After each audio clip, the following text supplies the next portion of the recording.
Have you ever found yourself furious in traffic? Or maybe stuck behind someone walking painfully slow when you're in a rush? Maybe someone said something slightly off, and now you're spiraling, wondering if it was an insult, or if you're just overthinking again. It's wild how the smallest things can ruin our mood, or even our whole day. One moment you're fine, the next you're snapping at someone, caught in a loop of frustration, irritation, or overthinking something that probably doesn't even matter tomorrow. Why does that happen? Why do the tiniest things trigger such big reactions? Meanwhile, there are people out there who seem unbothered by anything, like nothing ever gets to them. You know the type. Their coffee spills, and they just laugh and wipe it up. Someone cuts them off in traffic, and they turn up the music instead of honking. Someone tries to argue with them, and they respond with silence. Even when plans get cancelled, they somehow stay in a good mood, grateful for the quiet evening instead. It's like they're playing a different game, like they've unlocked a secret level, while the rest of us are caught in the noise, reacting, defending, overthinking. They move through the world with a quiet confidence, not because everything goes their way, but because they've stopped needing it to. They don't argue over every little thing. It's not that they don't feel anger or stress, they just don't build a home in it. They've learned that peace isn't something you find, it's something you create, and it starts with letting go of the need to control everything. The truth is, most of us were never taught how to work with our emotions. We were just told to calm down or get over it, so we bottle it up, or we explode. We react on autopilot. If someone called you stupid and it made you angry, that reaction might say more about you than it does about them. Because if you were truly confident in your intelligence, you'd probably just shrug it off and move on with your day. But when something hits a nerve, it often means there's a part of you that believes it, even just a little. The truth is, the outside world is just a mirror. It reflects back the parts of ourselves we haven't fully made peace with, but most people aren't ready to face that. It's easier to blame the situation or the other person, but so much of what we feel comes down to perception. What if you could rewire your mind to pause instead of panic? What if your emotions didn't control you, but guided you? Because that's exactly what we're diving into today. In this video, you'll learn how to shift your perspective, how to transform negative energy into something powerful, and most importantly, how to take back your peace, no matter what life throws your way. Emotions are the language of the universe. They're not random. They're not weaknesses. They're signals deeply wired into us for a reason. Our ancestors wouldn't have survived without them. Fear kept them alive, alerting them of danger, helping them escape predators. Anger gave them the strength to fight when survival was on the line. These emotions weren't optional. They were tools, essential for survival. And it's not just humans. Animals feel emotions too. A deer freezes in fear. A mother bear becomes fiercely protective of her cubs. Dogs show joy, loyalty, even grief. Emotion is nature's way of guiding behavior. It tells us what matters, what to avoid, and what to embrace. But here's the catch. In the modern world, those same survival-based emotions still exist. But the threats have changed. We're no longer running from wild animals or fighting to stay alive every day. Yet our brains haven't fully caught up. They still respond as if every challenge is a life or death situation. A rude comment, an unanswered message, someone forgetting to say thank you, a dirty look from a stranger. These things aren't dangerous, but your nervous system doesn't always know the difference. It still fires off stress hormones. It still puts your body on high alert.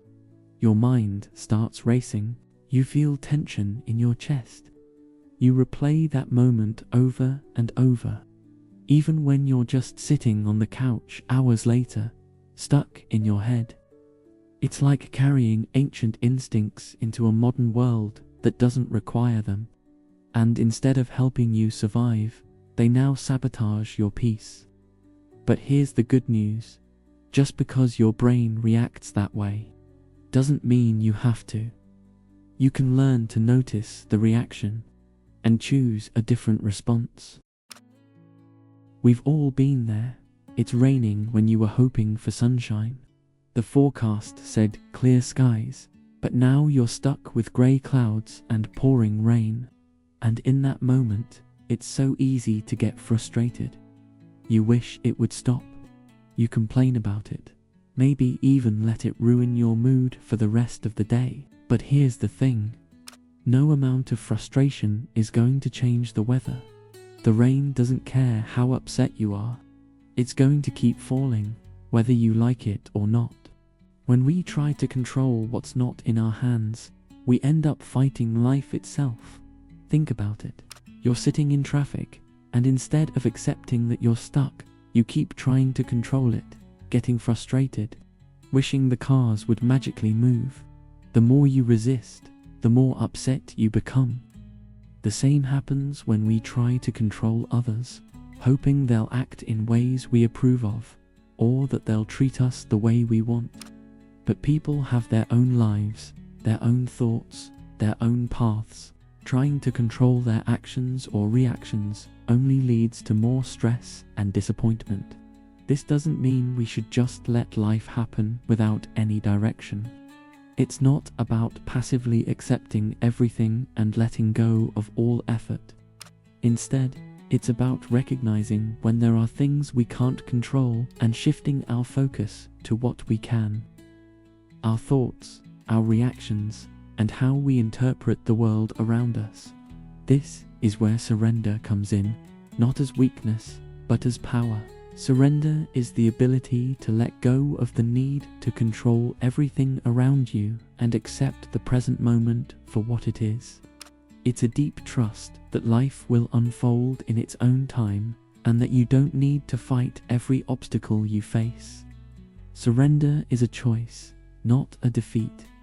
It's about choosing peace over struggle, clarity over chaos. Think about the difference. Resisting a problem often makes it worse. The more you fight, the harder it gets. Surrendering doesn't mean giving up. It means accepting what is and working with it instead of against it. For example, the next time you're stuck in traffic, instead of getting angry, try breathing deeply and accepting that this is the reality for now. You can't change it, but you can change how you respond. You could use the time to relax, listen to a podcast, or even reflect on something positive. That shift in mindset is powerful. It turns frustration into an opportunity for peace. This mindset isn't easy at first, and it takes practice. But the more you release the need to control, the more you realize that peace comes from surrendering, not from battling life at every turn. So, when you're faced with something outside your control, whether it's a person, the weather, or an unexpected change, remember, you don't have to fight it. You don't have to be angry. You don't have to suffer. You can surrender, and in that surrender, you'll find strength. So if surrender is the path to peace, what keeps us clinging? Why is it so hard to just let go? It usually comes down to one thing: attachment, not just to people or outcomes, but to ideas, to being right, to being liked, to the image we hold of ourselves. The ego hates being challenged. If someone disagrees with us, it takes it as an attack. If someone ignores us, the ego feels rejected, like it's not enough. If life doesn't go the way we pictured, the ego says, "This shouldn't be happening. This isn't fair." And that resistance, that's where the suffering begins, because attachment says, Things must go this way for me to be okay. And a moment life doesn't match that expectation. We fight it, we spiral, we react. But here's the truth. You're not your thoughts. You're not your reputation. You're not even the roles you play. The friend, the partner, the achiever, the thinker. Those are just masks the ego wears to feel secure. But the real you, the deeper you, is still there. Even when those things fall away. And when you can see that, you can start practicing detachment. Not to be cold or emotionless, but to be free. Detachment isn't indifference. Indifference says, I don't care. But detachment says, I care deeply. I'm just not controlled by the outcome. It's the quiet confidence of knowing that your peace isn't at the mercy of external things. That your worth isn't dependent on someone's approval. That your joy isn't tied to how things should have gone. Letting go doesn't mean giving up. It means you're strong enough to stop gripping so tightly. You don't need to win every argument. You don't need to prove yourself to people who misunderstand you. You don't need to obsess over things you can't control, because peace isn't about everything going your way. It's about not losing yourself when it doesn't. Here's something most people never realize. Your interpretation of an event is what shapes your experience, not the event itself. Two people can go through the exact same situation. One falls into despair. The other finds strength, clarity, even purpose. The difference, perspective. When something goes wrong, it's easy to ask, why is this happening to me? But that question keeps you stuck. It feeds the victim mindset, the belief that life is just happening at you, and you have no power. But what if you asked, what is this trying to teach me? Suddenly, you're not powerless. You're curious. You're learning. You're growing. This is called reframing. It's the art of seeing things differently, not in denial, but with awareness. You spill your drink on your new pants. Your mind wants to panic, get angry, embarrassed, frustrated, but pause and really ask yourself, do these emotions solve anything? Has being upset ever made a situation better? Probably not. What if, instead, you laughed at the absurdity? What if you saw it as a moment to slow down, to reset, or even as a reminder not to take life so seriously? Pain is real, but suffering, that's often optional.